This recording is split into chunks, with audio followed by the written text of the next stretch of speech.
just say a few words about Dr. Gass, who we're very excited to have here today. If you don't already know who this gentleman is, I'll tell you that if you have studied adventure therapy, you were probably using his textbook. If you've been doing research in adventure therapy or outdoor education, there's a good chance that his name was on the article you were researching.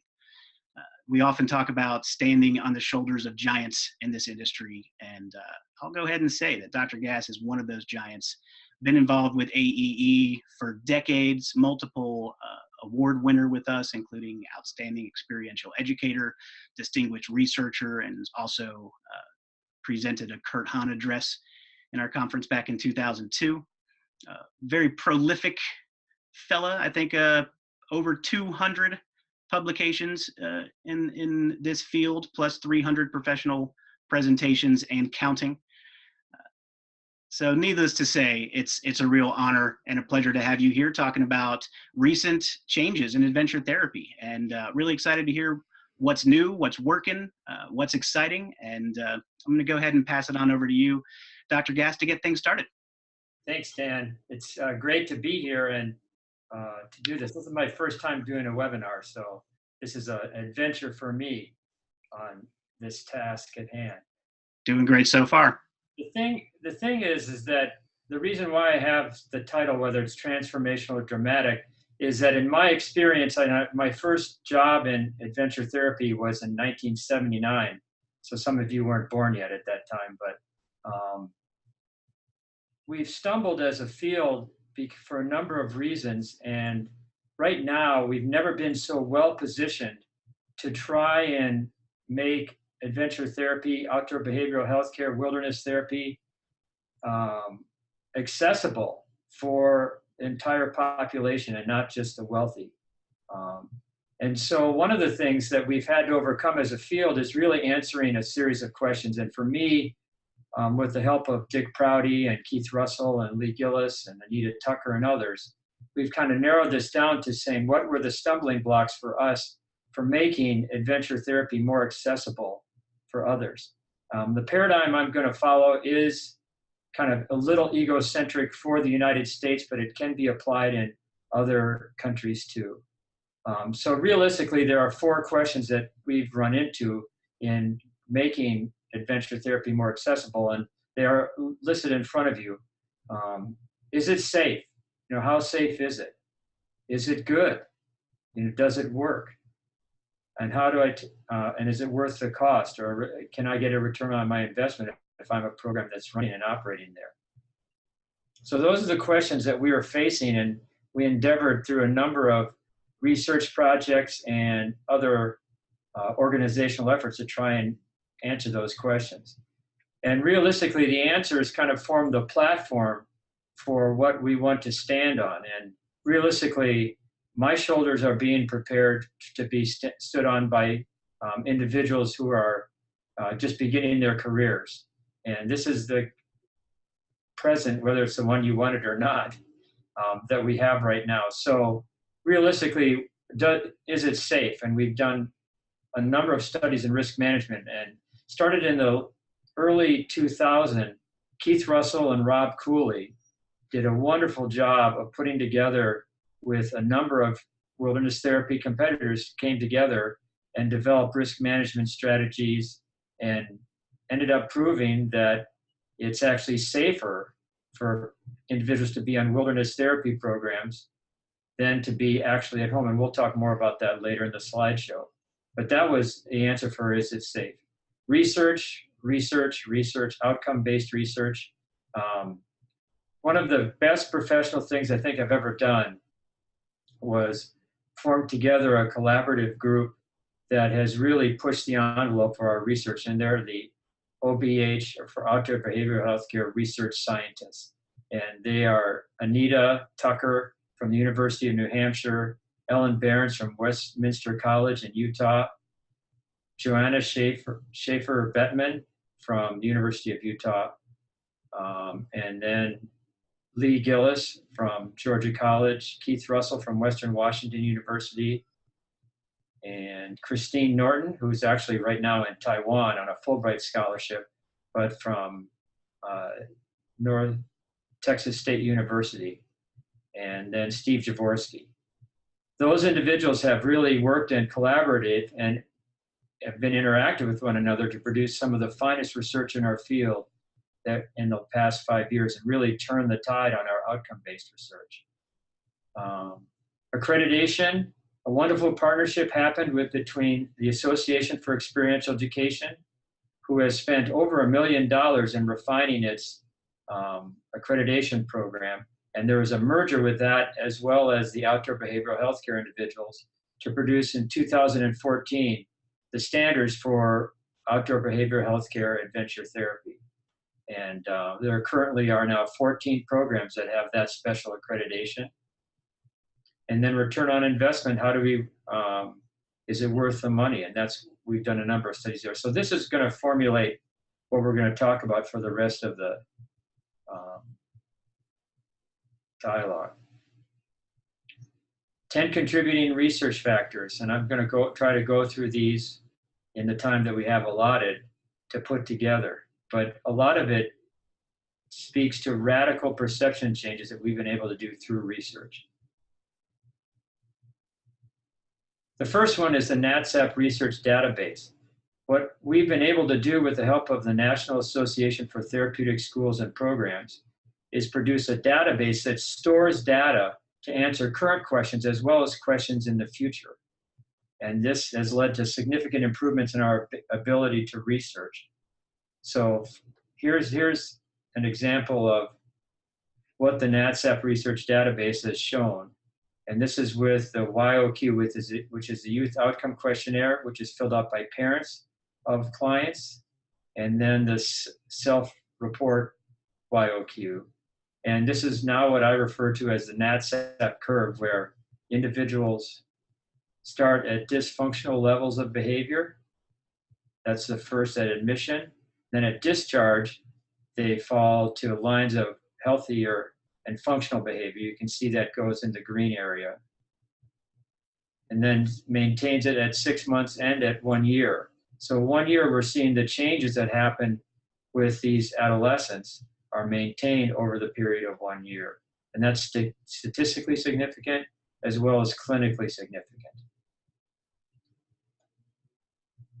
That's the line, the orange line that I just put on there. It's the line of demarcation that shows behaviors above it as dysfunctional behaviors and behaviors below it as healthy or functional behaviors. That's the line between, the blue line is between, it shows clinical significance. When there's that level of treatment gain, that is showing clinical significance. This is the goals of research, and I want to just put in a point of why an archival database is so important for us. When I was doing a study on wilderness orientation programs for incoming college students, this is what I had to go through. In 1981 to 83, I ran a pilot test, making sure I had the right type of program and research tools. In 84, 85, I conducted the program. It took me 2 years then to collect the data, then to analyze the data, get it accepted and revised and published at 3-year findings. It took me 10 years to basically come up with 3 research articles that have been helping the field, but it took a full decade to do that. What the archival database does is that because you're collecting data on research questions that don't even know that you're going to ask, realistically, it only takes you 1 to 2 years to do the same thing that used to take 10 years for me to do. So that's good news for individuals, and any individuals there needing to do doctoral dissertations or research studies. The research scientists are really, really open to joining you on research projects. And a great example is Steve DeMille from the Red Cliff Ascent program is commonly working with research scientists and coming up with a great multi-group design that we're finding fantastic, significant differences in substance abuse between those that participate in programs and those that did not participate in programs. So answering the fault of not having a control group is being resolved by Steve and the rest of the outdoor behavioral healthcare scientists. just to see how responsive it was, Danny Frazier from Open Sky basically said, how fast can you tell me what are the patterns and associations of people we work with who are on an autism perspective? And just to see the responsiveness of this, we called out 1,800 unique patients with 13 attributes. And we found out that there's not a significant difference with kids with autism and substance abuse. There is a significant difference between how the autistic kids that suffer from anxiety compared to the general database. They are participating in OBH programs, and they don't suffer from depression or learning disabilities significantly from other groups. So that took us a whole length of under 4 hours to run that data. And it probably, if we were more effective, we could have done it faster than that. But it just goes to show the difference and the receptiveness of the database and how that can help out. Number 3 is the greater assistance guidance. This is a kind of a metaphor that I have that splits the difference between research and program evaluation. And program evaluation, as most of you know, is basically the idea of looking at a program for self-improvement and not looking to generalize those results to other programs. But when you cross a mountaintop, you cross into a land that has different set of rules, land of research that has confidentiality, and the goal is to generalize the findings from the study towards other like programs and application. Now, many people have had difficulty in saying, I want to do research, but I don't know how to do research. And so what we've done is we've created Sherpas, and Sherpas can help you up the mountain or down the mountain of research to do that. You can see that some Sherpas are more prepared than others. The Sherpa on your right is one carrying up cow dung in the Himalayas to burn. And then the one up in the upper left is Mike Petrie, who runs Remote Research Director, who helps and be the Sherpa to guide people towards the activities that they need to be done. It also, what is done is that you can see the individuals that were making a splash in presenting our results at the American Psychological Association and other branches outside of AEE and OBH to do that. And Matt Hoyt, Steve DeMille, Neil Christensen, Katie Massey. Thanks to the work of Lee Gillis, we had a session in Washington, D.C. where we had 12 presentations on wilderness therapy. And Lee was instrumental in facilitating our exposure towards there. Risk management. That's a picture of what New Hampshire looks like for those of you who need to know in the fall, beautiful fall, October day. And you can see that one of the things we needed to do was how much injury does actually happen. And the rate of injury in 2016 was 0.31 per 1,000 field days of injuries. That was 8% below the national average for all adolescent injuries. So most of the kids that are participating in outdoor behavioral healthcare programs are kids that have 3 or more presenting issues, generally speaking, substance abuse, depression, anxiety, and then some other classifications of mental health problems are usually these come in a package in the kids that we're doing. So comparing the accident rates for them when they're on wilderness therapy programs to the average rate for all adolescent injuries when they're at home is actually lower. And this is what really has kind of been one of the dramatic changes, is our ability to show that you're actually safer, or the adolescents and the patients and the clients are actually safer on these types of programs than they are at home. And this is kind of a media summary that we use to distribute. The other thing that we're doing, and several of the research scientists have been really instrumental in this process, and I'm going to take a look at 3 studies that are just incredible things for us to lean on to show that what works. And a lot of times what happens when we as research scientists are asked questions, we tailor our answers into what I call research packets. And we send refereed journal articles, particularly meta-analyses and annotated bibliographies for people to look at to answer the questions that they're looking at for research. Probably the three that I lean on the most, one is done by two of the research scientists and others, Joanna Bettman-Schaefer and Lee Gillis, did this analysis. And they looked at the outcomes with private pay programs. And they found medium to large effect size on 6 findings, and those were consistent with 6 other meta-analyses. One of the things that we found ancillary findings is that older adolescents seem to benefit from a treatment than younger ones. And open enrollment, that means is that a rolling enrollment, clients can enter groups at any time, are more effective than closed enrollment programs, those programs that take an intact group and don't admit anyone till the end of the program and it stops. And then regarding the presence of a mental health practitioner, it was better for locus of control, behavioral observation, interpersonal measures, but it was better without a clinician for self-esteem. So that was one that was important. And just for those of you who don't know meta-analysis, it basically is a series of studies that are grouped together through a procedure of taking a raw score, subtracting it from a mean score, and then dividing it by variation. And that will give you small, moderate to large effect size. This is another one done by Daniel Bowen and James Neal out of Australia. And you can see that they took 206 unique samples. And they again found a moderate effect size for treatment. And they found that when they took this, it was larger than alternative treatments and no treatment at all. And there was little change before they participated and after, which indicated the long-term maintenance of treatment gains. And adventure therapy outcomes were significant for 7 out of 8 categories, strongest being clinical and self-concept measures, and the smallest being for spiritual or morality.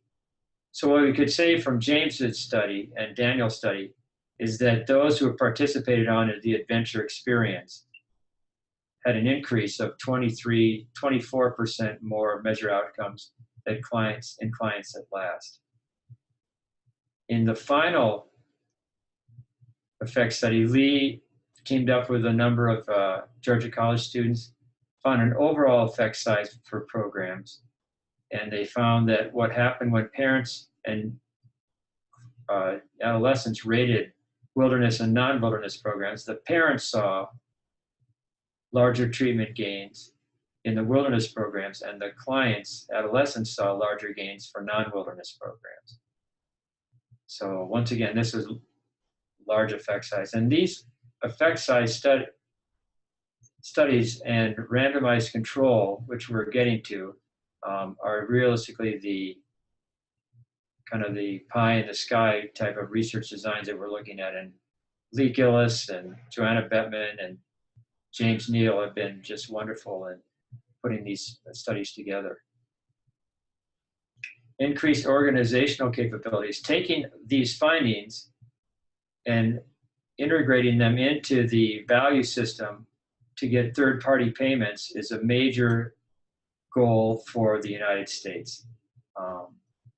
And one of the things is to advance the belief system of insurance companies that what is going on is safe, effective, cost appropriate, and singling out those programs that can produce changes. A big thing for the field was last year that the National Uniform Billing Committee, should be a NUBC, has created a number that is going to go into effect on July 1st, 2017. So pull out the noisemakers on July 1st and the whistles and party hats, because this is a big thing for the field. So the new revenue code will be on 1006 for that national committee, which is a branch of the American Hospital Association in the United States. Signs of greater recognition. This is pre-approval. This is an example of working together with the organization. You can see that treatment has been given for an outdoor therapeutic program for 60 days, and an additional 15 days will be given pre-approval with treatment programs. Signs of greater recognition. This is really a landmark piece by Magellan Healthcare and others, and we're actually trying to meet with the CEO of Magellan, and thanks to the Anastasi Foundation in Arizona, to try and see how we can convince other insurance companies to make this transition towards funding wilderness therapy programs a reality.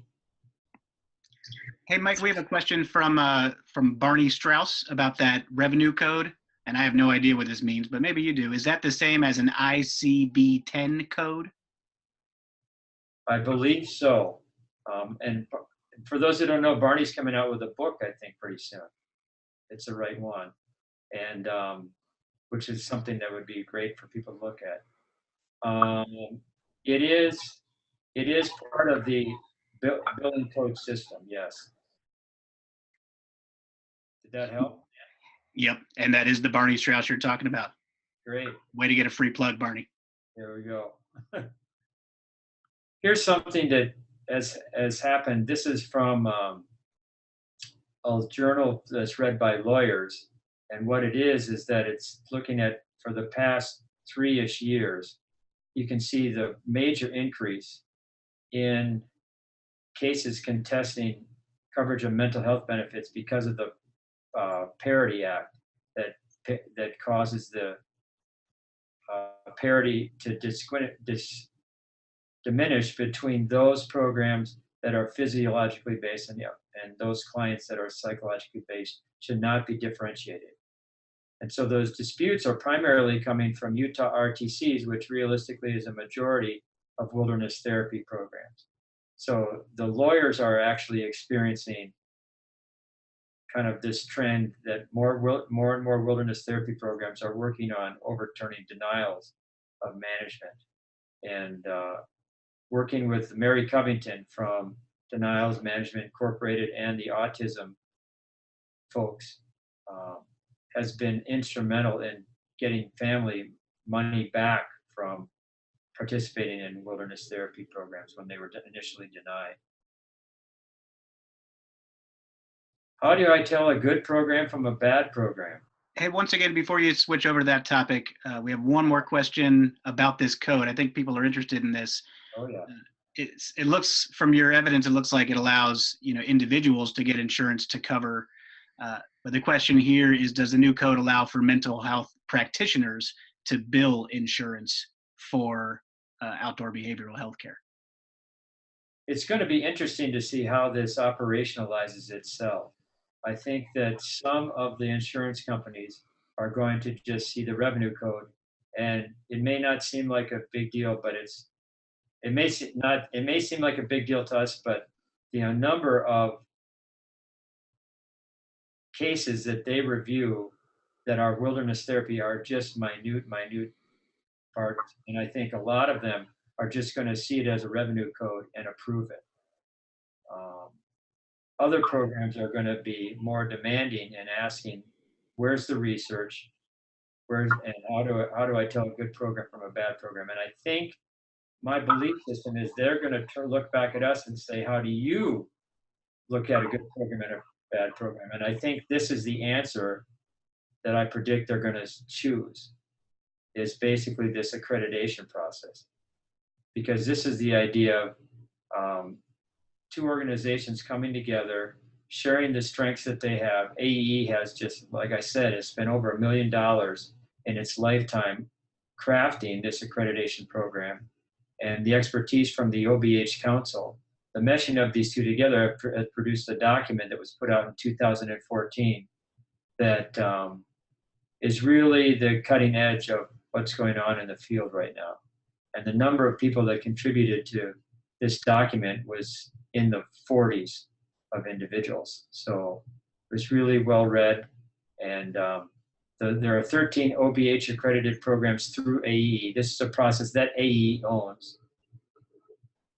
And to maintain your status in OBH, you have to get your self-report in by the first 2 years of joining OBH. So there are about 6 programs that are in the process of creating their self-report system, and they're going to go through this process. So I can see there being about 20 programs that are accredited, with more to come.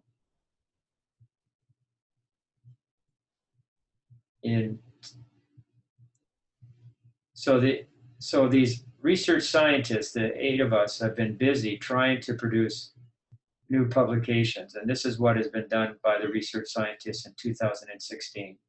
So we're trying to use research as the antidote to the malady of not being accepted by insurance companies, and making wilderness therapy more accessible. And there's a number of presentations that are going on at 14 different conferences.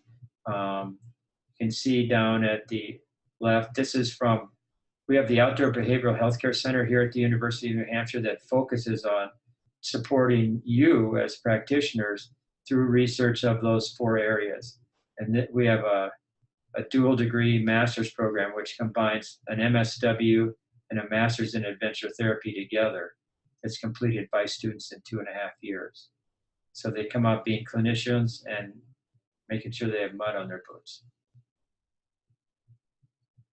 That's a picture of our Sherpas.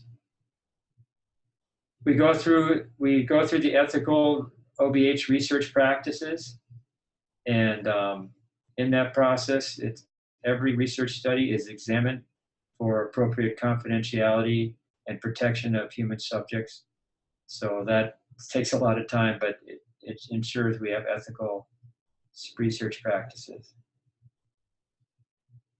Another thing I want to talk about is, if you come away from this presentation, one of the things is that if you come away with one thing, is to look at routine outcome monitoring. This is the idea that answering the question is that, is this treatment, however it's constructed, delivered by this provider, helpful to this client in this time? So can we answer all those individual nooks and crannies of that question through routine outcome monitoring? And one of the things is that most people have just taken the YOQ and used it at intake and then at discharge. And we're missing a whole host of rich information that we could get if we, instead of doing the test only twice, doing the test every 2 weeks. And in that case, we're able to basically treat our payments better by using just ROM, that is looking at patient change during treatment. It significantly decreased just by using ROM. And we've sometimes tripled the effect sizes by using ROM. And it can be done, particularly with the iPads and so forth, in real time before therapeutic sessions. It works especially well for off-track clients. These are the clients that are needing the ROM the most. So if you have a client or a group that is not on track for change, that they're just plateauing, using the ROM compared to not using it can have a tremendous moderate effect size of 0.53. So one of the things I would encourage you to do is that implementing a research tool or instrument should be viewed as using it multiple times, and not just at intake and discharge and then maybe 6 months and 12 months post-discharge. Use it during their actual client interaction during the time, and especially it works well when there are decreases in behavior. Next steps, and then I'll open it up for questions, is that one thing you can do after ROM is look at joining the NatSap Research Database Program. This is that database that has data being loaded into it at this time for questions that are answered now and later on. And you can join NatSap as a full-fledged member, or if you want to just be an associate member, it's $85 to be an associate member for NatSap, which is a great way to get your data analyzed for you by the OBH Center, and then your findings basically being sent back for you twice a year. So that is the best research deal on the market today. Frequently visit this website here, where we try to post our latest findings and research for our latest updates. That would be a great thing to go back to on a monthly, if not weekly basis. And then 3, attend to the Therapeutic Adventure Professional Group Best Practice Conferences here in Durham, New Hampshire on June 8th to 10th. And for more information, see that, or go to the Wilderness Therapy Symposium at Park Lake City.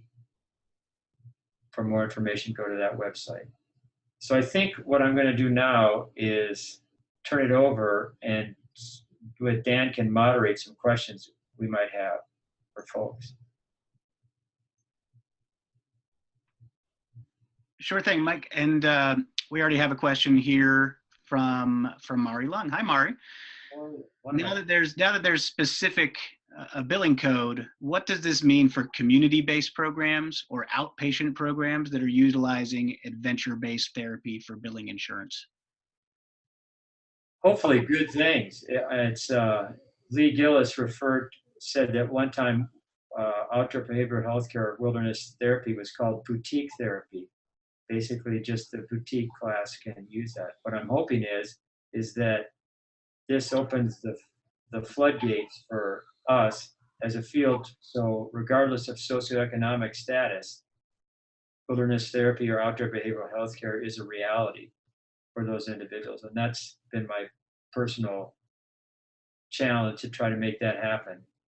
I think, Maury, what needs to be done is that the 4 questions that have been answered, these 4 questions need to be answered by community mental health. And I think the paradigms that have been done by wilderness therapy can easily be replicated. So we're looking at making sure, and if people haven't read the research that has been done on Bobby Beal's program, it's realistically one of the strongest sources of information. I believe Maury and Anita Tucker were responsible also for that happening, but it showed the effectiveness of adventure therapy on community-based health programs, strong to the point of just participating on wilderness therapy programs was better than traditional therapy. And when it was facilitated, it was even better there. So if we can have research on community-based programs, if we can use and make sure the accreditation manual is adaptable for community mental health programs, we keep statistics on risk management. We have 16 years of this on wilderness therapy. We don't have any on community mental health, which is something we need to do.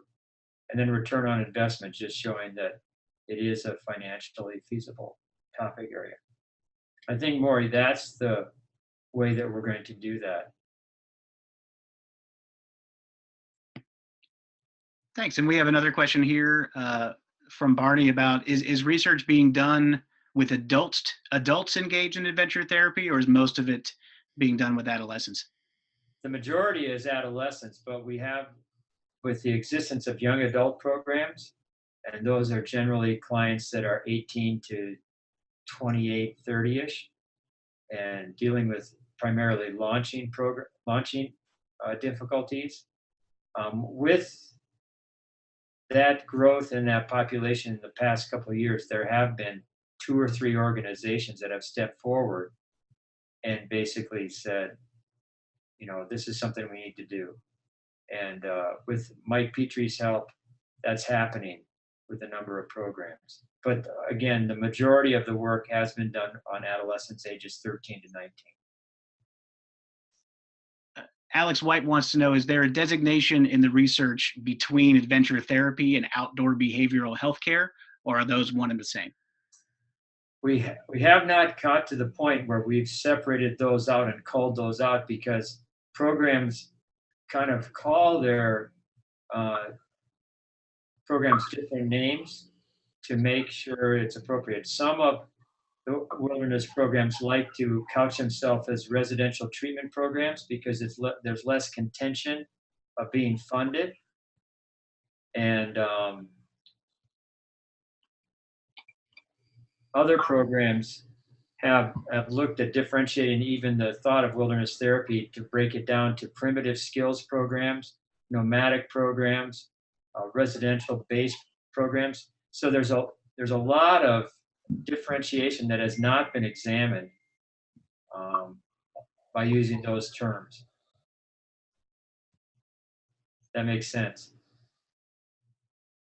Yeah, it makes sense to me.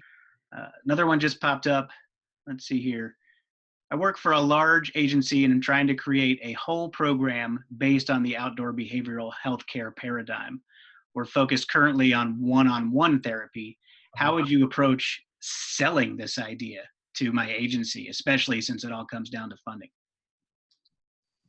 I think one thing is that the maturity of the individuals who are in the Outdoor Behavioral Healthcare Council has been these programs' greatest asset, and they don't operate from a scarcity model. I mean, I think there's a true belief. There's a saying in New England that says, "All boats rise in a high tide," and I think that's what will happen is that if as one segment of the field grows, it's going to raise up other programs. And I think one of the things that I would suggest doing is contacting a program in outdoor behavioral health care to help with the building of similar types of programs and sharing those resources together. That for me would be the best thing that's there. That's where accreditation came from. That's where risk management came from. And that's where I think our greatest successes will be, is that if we pull together versus become separate entities. Another question about what research is being done focused specifically on addiction recovery. Great question, because it's a great answer for today. One of the things we've been plagued with is a lack of control group. And with the help of Redcliffe Ascent programs, and particularly Steve DeMille and Steve Jaworski, we've been able to call out and contact families that called various organizations but didn't participate in wilderness programs to participate in the study of what happened to those kids versus the kids that went on those programs. And by doing a match design, we've been able to reduce some of the validity problems and come up with a pretty good study that's going to come out that will show that on the issue of substance abuse, the participants of wilderness therapy programs, outdoor behavioral health care, had a 30% greater retention of the substance abuse behaviors than those that didn't participate in the program. So that's a study that's coming out. And given the kind of the opiate issues and substance abuse issues, I believe that will be a great article for us to validate what we're doing.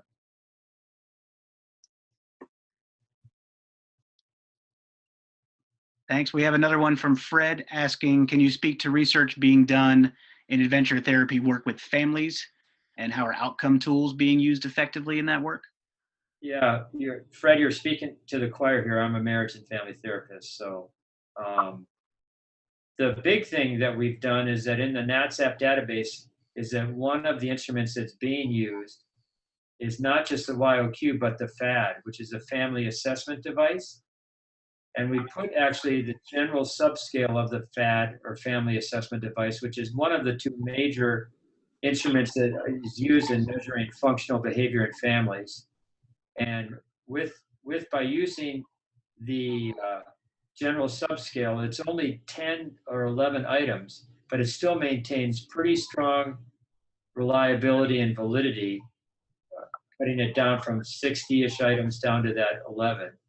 So we have all this data in the database waiting for family therapists to study the effectiveness. And we've done 3 or 4 studies on families that have turned up pretty good information. And it works out well. There's a new book out that was written by Jacob Christensen and Merritt that just came out from Springer Press that's called The Role of Families in Residential Treatment. And it has a number of chapters that are focused just on wilderness therapy for families and adventure therapy for families. And I would strongly encourage you to look at the online version of that. Thanks. Mari's asking if some of this research is going to be shared at the Best Practices Conference in June. I bet it is. Yeah, sure. So folks might want to check that out on the AEE website and register. It's coming up quick. Hillary's asking if the grad program at UNH is a distance delivery program, or do the students have to be face-to-face courses as well? We haven't figured out the online piece, Hillary, yet.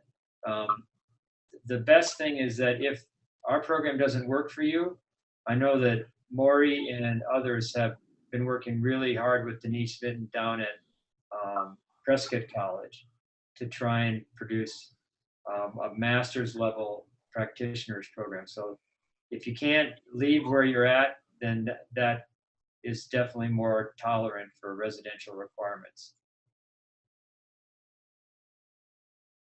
Great. We're getting quite a few questions coming in. This one from Nikki. I hear a lot of focus on making quality programs, but what about training the staff? Is staff training a relevant part of program development? Adventure therapy certifications or trainings seem pretty important when talking reimbursement. It is, and that's where accreditation comes in. To me, training is not an individual perspective.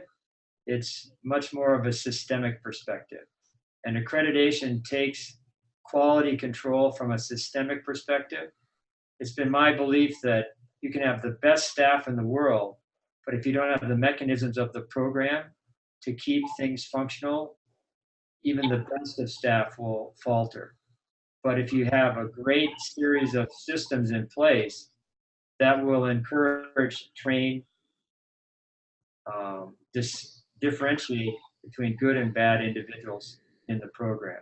So my bet has always been more on accreditation than certification.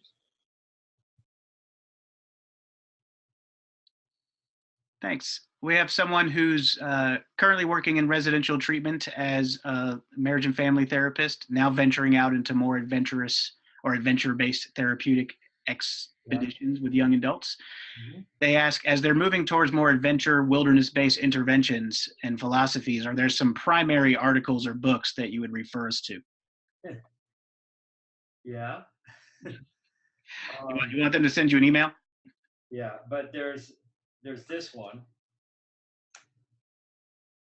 Adventure Therapy, but there's a great one that Maury and Tony Alvarez and others have put out, it's called The Power of Family.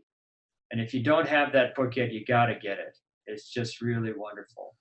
And Maury and others did a great job of putting together a myriad of programs that can be done in the office all the way to on a ropes course to in the wilderness with families. And that's one thing. And then there's another book called Power of One, which is another Maury special that is a great book to use. Thanks. We have Macy asking about some effective ways to find clients for these programs that would be interested in the wilderness program. Schools, doctors, ? Any thoughts on finding clients? Yeah, I think one of the things is that there's a system already in place and that is currently working, and it's through the use of educational consultants, and those individuals are generally found in the Association of IECA, Independent Educational Consultants Association. They have a conference coming up in Denver, And accessing that population is really important.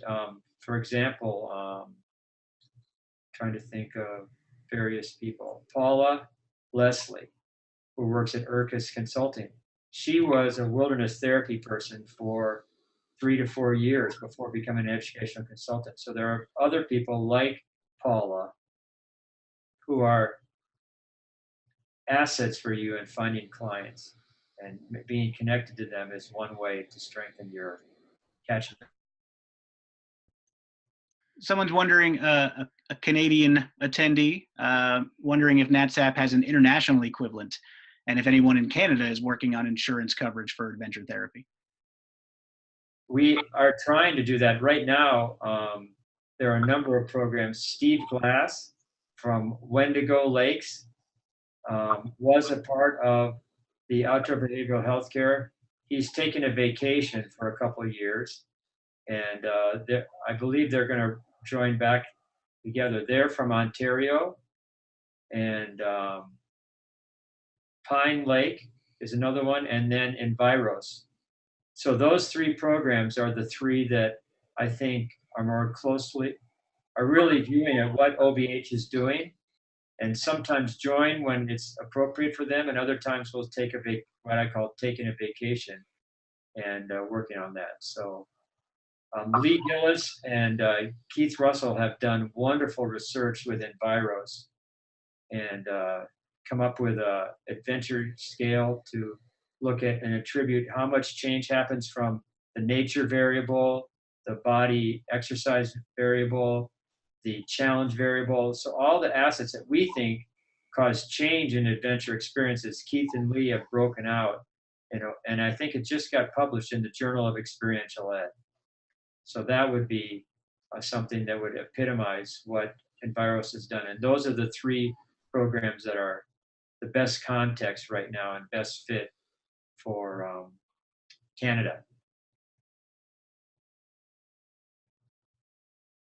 Thanks. And we're seeing a lot of questions that are asking for specific sort of books, resources on various things. This one, looking for books on adapting adventure therapy to make it more effective for one-on-one therapy instead of just groups.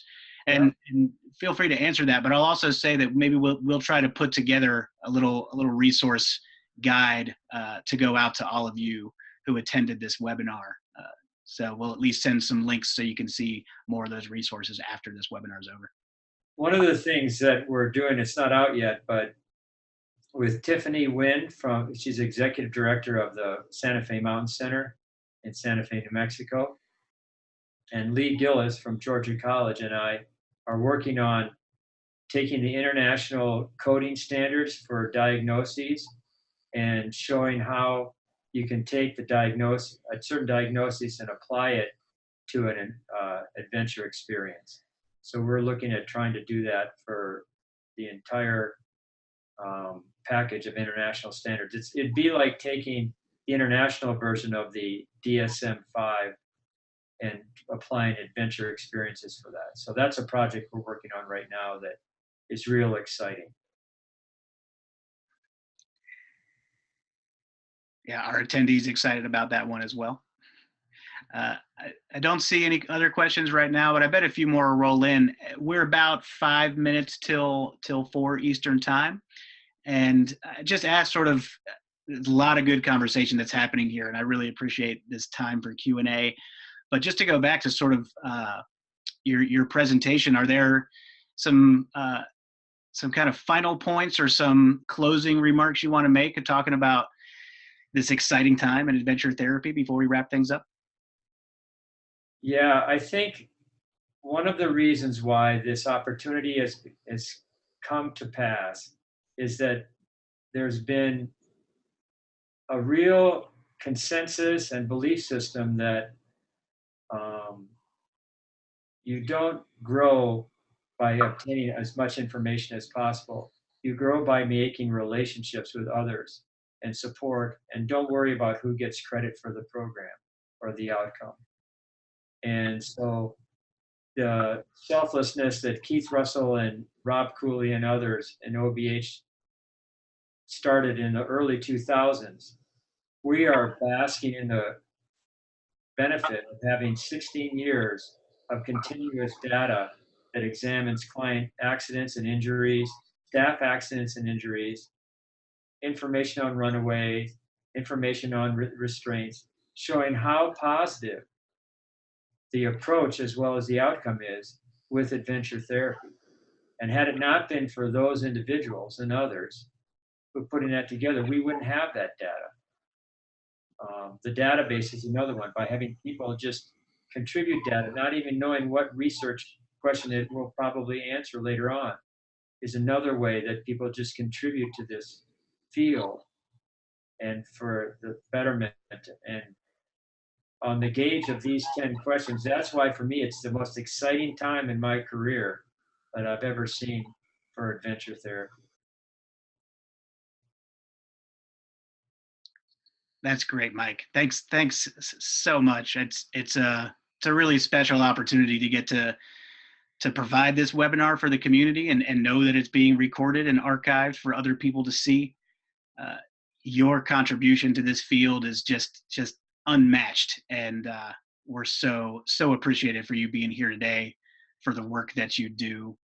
We do have a couple more minutes if anybody does have some final questions, but otherwise we'll wrap things up. And as I mentioned, uh, you'll be getting a link to this recorded webinar by the end of the week for sure, and a lot of opportunities to hear more from Mike and a lot of his associates at this upcoming Best Practices Conference, at the Wilderness Therapy Symposium, and of course at the International AEE Conference up in Montreal in November. Hopefully you can make it to one of those. We look forward to making this community bigger, better, having you be a part of it. And again, thanks so much, Mike, for being here today and for everything that you've done. Thanks for all your support, Dan. Thanks to everybody who contributed to this. Thanks for coming, everybody. Have a great day.